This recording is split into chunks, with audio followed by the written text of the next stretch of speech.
Investing शुरू करने के कई सालों बाद तक ना मैं कंफ्यूज रहता था कि आखिर ये एनबीएफसीज कमाते कैसे हैं, बैंक से ये कंपीट करते कैसे हैं।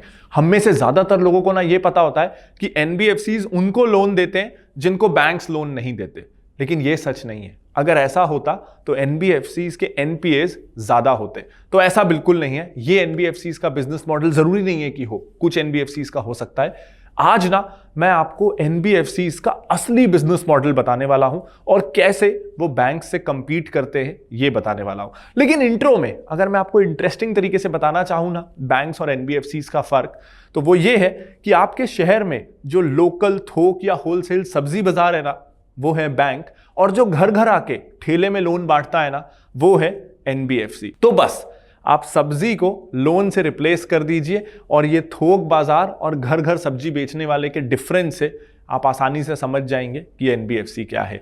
तो आज के इस वीडियो के बाद ना आप खुद हमेशा एनबीएफसीज को कॉन्फिडेंटली एनालाइज कर सकेंगे। बैंक्स और एनबीएफसी स्टॉक्स को पिक करना, सिलेक्ट करना, कौन सा अच्छा है कौन सा बुरा है, या आइडेंटिफाई करना सीख सकेंगे। आज हम जानेंगे एनबीएफसीज क्या है, ये बैंक से कैसे कंपीट करते हैं, क्या एनबीएफसीज का फ्यूचर अच्छा है और कैसे आप इन स्टॉक्स को अच्छे से पिक कर सकते हैं।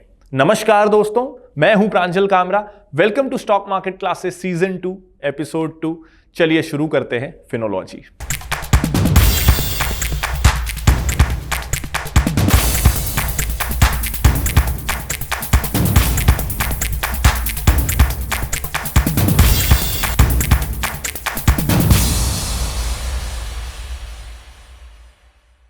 तो सबसे पहले तो हम एक फंडामेंटल डिफरेंस डिस्कस करने वाले हैं बैंक्स और एनबीएफसीज का, बेसिक डिफरेंस, और उससे एनबीएफसीज को क्या एडवांटेज है और क्या डिसएडवांटेज है। उसके बाद हम कुछ इंटरेस्टिंग कॉम्प्लेक्स चीजों की तरफ बढ़ेंगे।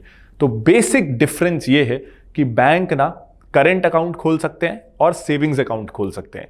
अब इसका बेनिफिट क्या है? करंट अकाउंट में 0% इंटरेस्ट बैंक को अपने कस्टमर्स को देना होता है, सेविंग्स अकाउंट में 2.5-3% देना होता है। यानी कि 2.5-3% में बैंक को दुनिया का पैसा मिल जाता है। ऐसा और कोई बिजनेस नहीं है। आप कोई भी बिजनेस ऐसा सोचिए जहां दुनिया भर का पैसा आपको, पूरे देशवासी, दुनिया वाले, जहां जहां आपके बैंक हैं, वहां लोग आके आपको फ्री में अपना पैसा दे रहे हैं या 2-2.5% में अपना पैसा दे रहे हैं। तो बैंक की खासियत यह है कि आपको 2-2.5% में, 4% में ज्यादा से ज्यादा पैसा मिल जाता है। यह और किसी बिजनेस में नहीं मिलता। ये बेस्ट एडवांटेज है बैंक का। एनबीएफसीज जो है वो करंट अकाउंट, सेविंग्स अकाउंट नहीं खोल सकती। फिक्स्ड डिपॉजिट्स खोल सकती हैं, लेकिन फिक्स्ड डिपॉजिट में आपको 6-7% इंटरेस्ट देना पड़ता है, 5.5% इंटरेस्ट देना पड़ता है। यानी ये सेविंग्स अकाउंट और करंट अकाउंट खोलने जितना सस्ता नहीं है। तो बैंक्स को एक क्लियर एडवांटेज है। जो पैसा एनबीएफसीज को 6-7% पे मिल रहा है, वही पैसा बैंक को 2.5-3% पे मिल जाता है। तो यहां 3-3.5% का एडवांटेज बैंक्स के पास है। लेकिन यही ना जो अभी एनबीएफसीज के लिए डिसएडवांटेज है, इसी से एक एडवांटेज भी निकल के आता है। एनबीएफसीज पे रेगुलेशंस, रूल्स आरबीआई के उतने स्ट्रिक्टली अप्लाई नहीं होते, ज्यादा फ्लेक्सिबिलिटी होती है एनबीएफसीज के पास। ऐसा क्यों? क्योंकि एनबीएफसी सेविंग अकाउंट और करंट अकाउंट नहीं खोल रही हैं। सेविंग्स अकाउंट और करंट अकाउंट से क्या होता है, रोज पैसा आता है, रोज पैसा जाता है। तो ना बैंक, ना आरबीआई, ना एनबीएफसी, कोई भी अगर वो सेविंग्स अकाउंट या करंट अकाउंट उसके पास है, तो वो ये अंदाजा नहीं लगा सकता कि उसके पास किसी दिन कितना पैसा रहेगा। किसी दिन कोई बड़ी कंपनी अपने करंट अकाउंट से 100 करोड़ रुपए भी निकाल सकती है, तो बैंक पे लिक्विडिटी क्रंच आ जाएगा। लेकिन क्योंकि एनबीएफसीज सेविंग्स अकाउंट और करंट अकाउंट ले ही नहीं सकती, और फिक्स्ड डिपॉजिट में क्योंकि टर्म फिक्स्ड होता है, प्री मैच्योर या तो निकाल ही नहीं सकते या निकलने पे पेनल्टी लगती है, इसलिए एनबीएफसी के लिए अंदाजा लगाना आसान होता है कि किसी भी दिन हमारे पास कितना पैसा रहेगा। जिस कारण आरबीआई उस पर इतनी स्ट्रिक्ट नहीं होती कि इतना पैसा आपको रिजर्व रखना है, इतना पैसा आपको यहां लेंड करना है, इस पैसे को ऐसे यूज करना है। तो क्योंकि एनबीएफसी पर रिस्ट्रिक्शंस कम है, तो वो ज्यादा क्रिएटिव, ज्यादा इनोवेटिव हो सकती है, और भले ही उसको पैसा 6% पे मिला है, लेकिन वो उससे ज्यादा कमा सकती है क्योंकि उसको पैसा आइडल कम रखना है, रिजर्व्स में कम रखना है। तो ये जो डिसएडवांटेज है ना एनबीएफसीज का, यही एक तरीके से एडवांटेज भी है। और इसीलिए ये सोचना कि बैंक को तो पैसा सस्ते में मिलता है, एनबीएफसी को महंगे में मिलता है, तो बैंक से एनबीएफसीज कैसे कंपीट कर पाएंगे, ये सही नहीं है। अब इसके आगे ना मैं आपको एनबीएफसीज की कुछ बहुत इंटरेस्टिंग चीजें बताने वाला हूं जो शायद आपको किसी ने नहीं बताया होगा। लेकिन उसके पहले मैं आपको बताना चाहता हूं कि हमने लॉन्च कर दी है टिकर टॉक्स फ्री फोर्टनाइटली मैगजीन। हर 15 दिन में आपको एक नया एडिशन मिलेगा और जिस तरह की बातें मैं आपको इन वीडियोस में बता रहा हूं, उसी तरह की interesting industry analysis, company analysis, personal finance की टिप्स, ये सब कुछ आपको फ्री में हर 15 दिन में टिकर टॉक्स मैगजीन में मिलेंगे। ये मैगजीन अब गूगल प्ले स्टोर और एप्पल के ऐप स्टोर में अवेलेबल है। ये दोनों ही ऐप्स का लिंक आपको इस वीडियो के डिस्क्रिप्शन में भी मिल जाएगा, या आप टिकर टॉक्स के नाम से ऐप स्टोर में सर्च भी कर सकते हैं। तो अब चलते हैं कुछ एडवांस्ड इंटरेस्टिंग टॉपिक्स की तरफ। पहला, banks consider NBFCs as partners not competition. इसको समझते हैं। देखिए, बैंक्स के पास पैसा तो आसानी से आ जाता है, savings account, current account, fixed deposit, तो किसी भी बैंक के पास बहुत सारा पैसा है। अब लोन्स उसको बांटने हैं, तभी तो वो कमाएगी उस पर। तो लोन्स कई तरह के होते हैं। ऑटो लोन हो गया, एजुकेशन लोन हो गया, personal loan, business loan, home loan, दुनिया भर के लोन। अब हर तरह के लोन के लिए सही समय पे कस्टमर्स मिले, क्योंकि क्या होता है, कोई अचानक से कंपनी है जिस बैंक के पास उसका करंट अकाउंट है, उस कंपनी ने 100 करोड़ डिपॉजिट कर दिए करंट अकाउंट में। अब बैंक के पास तो 100 करोड़ रुपए आ गए, उसको यूज करना है, लेकिन अचानक से वो 100 करोड़ रुपए के लोन वाले ग्राहक कहां से ढूंढे? तो इस कारण वो क्या करता है, वो ये सारा पैसा उठा के किसी ऑटो लोन वाली एनबीएफसी को दे देगा और एनबीएफसी को बोलेगा ये लो लोन, हमको 7% दो, आपको ये जिस प्राइस पे देना है आप जानो। तो बैंक को जहां घर घर जाके ग्राहक ढूंढने पड़ते, पता नहीं कितना टाइम लगता वो 100 करोड़ के लोन बांटने में, एक झटके में, क्योंकि उसके पास एनबीएफसी पार्टनर्स थे, तो ऑटो लोन अगर उसको बेचना है तो वो ऑटो लोन वाली एनबीएफसी को दे दिया। तो बैंक्स के लिए एनबीएफसी पार्टनर्स हैं। इसका एक और एक्सटेंशन ये है लोन डाइवर्सिफिकेशन। आरबीआई ये कहता है कि रिस्क मिटिगेट करने के लिए आपको लोन डाइवर्सिफाइड रखना चाहिए। कुछ एग्री लोन, कुछ कॉर्पोरेट लोन, कुछ पर्सनल लोन, कुछ होम लोन, हर तरह के लोन्स होने चाहिए। एक ही तरह के लोन्स हो और उस सेक्टर में अगर रिसेशन आ जाए तो उस चक्कर में बैंक डूब जाएगा। अब बैंक के पास अगर 100 रुपए हैं तो उसको ये पता है अगर उसको रिस्क मेंटेन करना है, रिस्क को कम करना है, तो 20 रुपए किसान को लोन देना है, 20 रुपए किसी एजुकेशन में देना है, 20 रुपए होम लोन, 20 रुपए ऑटो लोन, 20 रुपए बिजनेस लोन। तो उसके लिए हर तरह के कस्टमर्स उसको लाने हैं और उनमें बैलेंस बैठा के रखना है। पता चला ये डिसाइड हुआ था कि 20 रुपए ही एजुकेशन लोन में देना है और 19 रुपए वो बांट चुका है। अब 2 रुपए लेने के लिए कोई नया ग्राहक आया, लेकिन मैं तो दे ही नहीं सकता। तो बहुत सारी प्रॉब्लम होती है और इतने अलग अलग कस्टमर्स को जा जाके ढूंढो कहां से।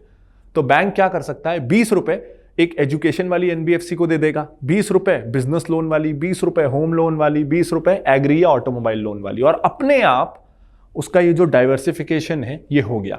5 एनबीएफसी को उसने 20-20 रुपए दे दिए और उसका डाइवर्सिफिकेशन एकदम से हो गया। तो बैंक को जो लोगों को ढूंढ ढूंढ के लोन बांटना पड़ता, उसमें बैंक का भी खर्चा बहुत होता। बैंक ने सारा अपना खर्चा बचा लिया और 20-20 रुपए एनबीएफसीज को दे दिए। तो बैंक के लिए भी एनबीएफसीज बहुत जरूरी हैं, ये उनकी कॉस्ट को कंट्रोल करने में हेल्प करते हैं। तीसरा, एक्सपर्टीज। एक बैंक ना हर तरह के लोन में एक्सपर्ट नहीं हो सकता, क्योंकि जो एनबीएफसी है जो सिर्फ ऑटो लोन्स देती है, वो रोज इतने सारे ऑटोमोबाइल लोन्स बांट रही है कि उसके पास कस्टमर्स का डेटा बेटर है, उनके पास प्रोसेसेस बेटर है, उनको पता है कस्टमर्स को ढूंढना कैसे है, उनके शोरूम्स में टाई अप हैं। तो उनके लिए ना एक तो उनकी एक्सपर्टीज ज्यादा है, यानी वो लोन्स को बेटर तरीके से बांटेंगे, कम कॉस्ट में बांटेंगे, मार्केटिंग कॉस्ट कम लगेगी, सर्विसिंग कॉस्ट कम लगेगी। और एनबीएफसीज को क्योंकि उस बिजनेस का ज्यादा एक्सपीरियंस है, तो वो एनपीएस को भी कंट्रोल में रख पाएगी। बैंक अगर वो बिजनेस खुद करना जाएगा, उसकी कॉस्ट ज्यादा लगेगी, एनपीएस भी ज्यादा होंगे।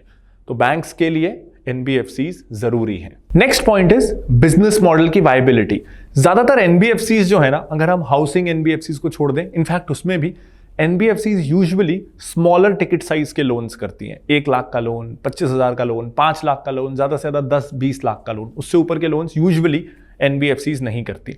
तो क्योंकि टिकट साइज छोटा है, लोन का अमाउंट छोटा है, तो ड्यू डिलिजेंस या जो प्रोसेसेस हैं वो भी ज्यादा फास्ट होते हैं, ज्यादा फिजिकल ड्यू डिलिजेंस नहीं होता, टेक्नोलॉजी डिजिटल लेंडिंग की तरफ इनका फोकस रहता है, कॉस्ट को कम रखने में फोकस होता है। क्योंकि 1 लाख के लोन में अगर वो साल भर के लिए भी है तो आपने कमाना है 10, 12, 15 हजार रुपए। उस पर अगर आप चेक करने में, वेरीफाई करने में ज्यादा कॉस्ट लगा दोगे तो आप कुछ कमाओगे नहीं। और क्योंकि टिकट साइज छोटा है तो कस्टमर भी डिफॉल्ट नहीं करता, कोई भी छोटे टिकट साइज के लिए अपनी क्रेडिट रेटिंग खराब नहीं करना चाहेगा, और अगर खराब हो भी जाता है तो एनबीएफसी को बड़ा लॉस नहीं होगा। वहीं बैंक्स जो है 50 लाख, 50 करोड़, 500 करोड़ के लोन्स करते हैं। तो तो उनके जो सारे प्रोसेसेस है ना वो उसके हिसाब से डिजाइंड होते हैं। बहुत सारे checks, slow paper work, multiple level of checks, physical verification और इस तरह की चीजें। तो बैंक्स का सारा प्रोसेस हेवी ड्यू डिलिजेंस करके बड़े लोन्स बांटने की तरफ होता है। ऐसे में अगर वो उस वेरिफिकेशन, उस सिस्टम, उस प्रोसेस के साथ छोटे मोटे लोन बांटने लगे ना तो बैंक्स की तो कॉस्ट ही रिकवर नहीं होगी। तो क्योंकि बैंक्स को मेन उनका बिजनेस है बड़े लोन्स करने का, वो अच्छा उसमें कमाते हैं, उनको मजा उसमें आता है, तो उनके प्रोसेसेस उस हिसाब से डिफाइंड है। अब अगर वो छोटे लोन करने लग जाए तो या तो उनको प्रोसेसेस चेंज करने पड़ेंगे जिससे बड़े लोन्स में लॉस होने का खतरा है, या एक कंप्लीट अलग डिवीजन बनाना पड़ेगा जिसको सेटअप करने का भी कॉस्ट बहुत है। तो बैंक्स प्रेफर करते हैं कि हटाओ ये सब, छोटे लोन्स के लिए एनबीएफसी को होलसेल लोन दे दो, बाकी वो जाने। तो इसलिए भी बैंक्स और एनबीएफसी कॉम्पिटिटर्स नहीं, पार्टनर्स हैं। अब मैं तो हर रोज इस तरह की वीडियोस बना ही रहा हूं, लेकिन कुछ आपको भी तो होमवर्क करना चाहिए ना। मुझे ये वीडियो बनाने के लिए बहुत होमवर्क लगता है, तो थोड़ा होमवर्क आप भी करिए, क्योंकि तभी ये आर्ट है ना इन्वेस्टिंग, तो थोड़ा थोड़ा आप रोज करेंगे तो आप बेटर होंगे। तो अब आप पहले तो इस वीडियो को देख लीजिएगा जिसमें मैंने बैंकिंग स्टॉक्स को भी एनालाइज करने बताया है। तो बैंकिंग स्टॉक्स और एनबीएफसीज में आपको सिमिलर चीजें देखनी है। कैपिटल एडिक्वेसी कितना है, एनपीए कितना है, आरओए कितना है, सिमिलर चीजें हैं। इस वीडियो को देख लीजिएगा और उसके बाद कुछ एनबीएफसीज को देखिए, टिकर पे आके डॉक्यूमेंट सेक्शन पे उनकी इन्वेस्टर प्रेजेंटेशंस वगैरह पढ़िए, डेटा एनालाइज करिए और आपके हिसाब से बेस्ट एनबीएफसी कौन सी है। अगर किसी एक एनबीएफसी में आपको पैसा लगाना होता तो कौन सा वो स्टॉक होता, ये मुझे कमेंट करके बताइएगा अच्छे से रिसर्च करके, तो मुझे भी लगेगा कि ये वीडियो बनाना सफल हो रहा है। इनफैक्ट अगर आप इस तरह इंडस्ट्री एनालिसिस और ज़्यादा सीखना चाहते हैं, अगर आप इन डेप्थ इन्वेस्टिंग सीखना चाहते हैं, तो आप मेरे अकेडमी ऑफ वैल्यू इन्वेस्टिंग के कोर्स को भी ज्वाइन कर सकते हैं, जिसका लिंक इस वीडियो के डिस्क्रिप्शन में है। ये कोर्स हिंदी और इंग्लिश दोनों ही भाषाओं में अवेलेबल है। मैं लाता रहूँगा अगले 19 दिनों तक 19 इसी तरह के और वीडियोज़, इसलिए इस चैनल को सब्सक्राइब ज़रूर कर लीजिएगा और बेल आइकन दबा दीजिएगा ताकि हर दिन आपको वीडियो जैसे ही अपलोड हो उसका नोटिफिकेशन मिल जाए। This is Pranjal Kamra signing off. Bye bye.